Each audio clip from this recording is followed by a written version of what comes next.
saudaraku yang dikasihi Tuhan, dimanapun Anda berada. Saat ini saya sedang berada di dermaga, di mana dahulu menurut cerita rakyat kapal Malin Kundang berlabuh di sini. Berbicara mengenai Malin Kundang, saudaraku, tentu kita akan mengingat dia adalah seorang anak yang durhaka. Pada saat seorang tidak tahu menghormati ayah dan ibunya, satu kali dia akan melawan dan akan mendurhaka. Dan kita tahu bahwa anak durhaka itu adalah anak yang terkutuk. Berdasarkan cerita rakyat Malin Kundang, dia dikutuk oleh ibunya menjadi batu. Itulah sebabnya Tuhan sudah mengetahui bahwa satu kali kelak bahwa anak-anak manusia itu akan melawan, memberontak dan mendurhaka terhadap orang tuanya. Maka jauh-jauh sebelumnya Tuhan sudah membuat aturan bagaimana membangun satu relasi antara seorang anak dengan orang tuanya. Maka di dalam 10 hukum yang kelima, firman Tuhan menyatakan, hormatilah ayahmu dan ibumu supaya lanjut umurmu di tanah yang diberikan Tuhan Allahmu kepadamu. Untuk itu kita sebagai orang tua harus mengajarkan tata cara menghormati orang tua kepada anak-anak kita.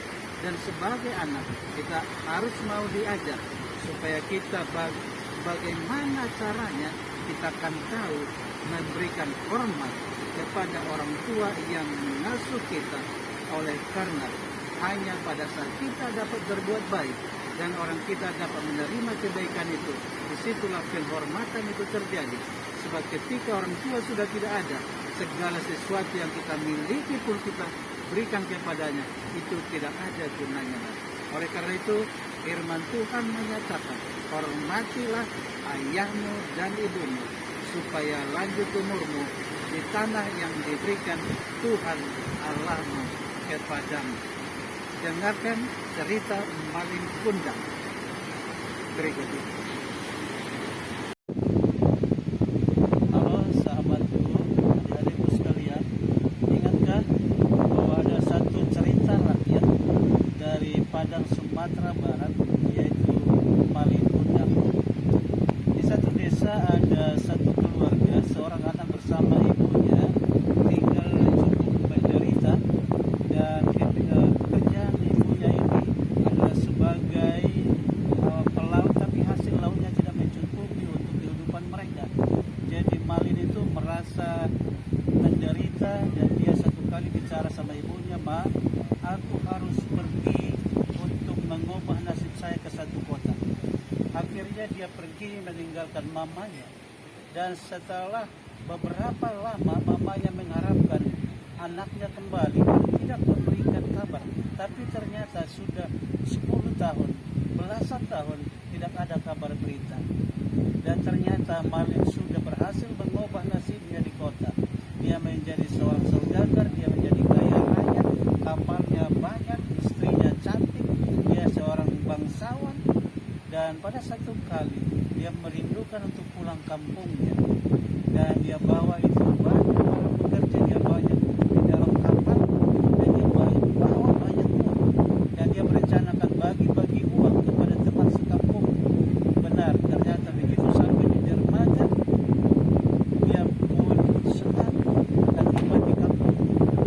Dan tetangga Malin memperhatikan, mengenali, oh ini Malin Kundang. Lalu tetangganya itu berlari pulang ke kampung. Dia kasih tahu sama mamanya, ibu, tahukah bahwa anakmu sedang datang?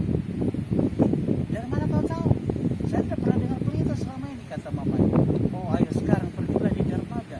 Dia sudah menjadi orang kaya, istrinya juga cantik rupawan. Dan ibunya menangis dan dia berkemas-kemas untuk datang ke dermaga. Ketika dia sampai di dermaga, dia lihat anaknya, lalu mamanya bilang, "Oh anakku, kau rupanya sudah datang. Terima kasih." Dan saat seperti itu Malin menyatakan, "Siapa kau? Aku tidak mengenalmu." Lalu istrinya kata, "Rupanya masih ada mamamu. Kau bilang sudah meninggal mamamu."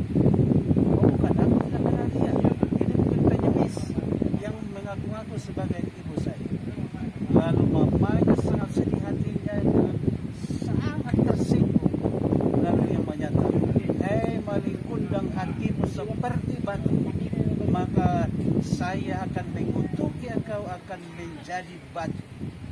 Lalu mendengarkan kata-kata itu, Malin pun dengan rasa